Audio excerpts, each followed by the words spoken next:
Little Avon Jaeger is smiling, thriving, and loving first grade. But his journey past his sixth birthday came with a devastating liver cancer diagnosis. A liver transplant that was the only option, and it was encouraged that we advocate for our family through living donors. Living donors, an option not as commonly known or talked about. Avon's name was added to the National Transplant waiting list, but it's a long list. The Jaeger family turned to social media. I knew about at least 25 people who submitted interest in becoming a living donor. So the response was incredible. Finding a living donor is incredible. A special partnership makes the procedure possible in Seattle. The living donor surgery happens at the University of Washington, and then the liver is transported over to Seattle Children so that we can provide the gift of life to our patient here at the Children's Hospital. There's hope living donations become more common. In 2021, Seattle Children's performed 14 total transplants. 0 were from living donors.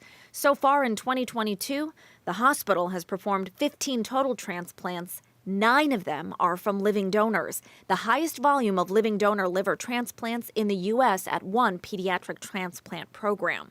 The need for organs only grows daily. The CDC says on any given day in the United States, there are about 100,000 adults and children on an active waiting list for organs. But in 2021, there were only about 14,000 deceased organ donors and 6,000 living donors.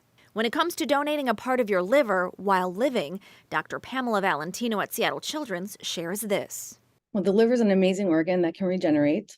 So an adult can donate a small segment to a child or can donate up to half of their liver to a teenager or an adult. And the liver can regenerate and the tissue can grow back within weeks to months. A family friend came through as a match and living donor for Avon and is recovering well. You could say Avon's also doing well. In fact, he's proud of his recent procedure.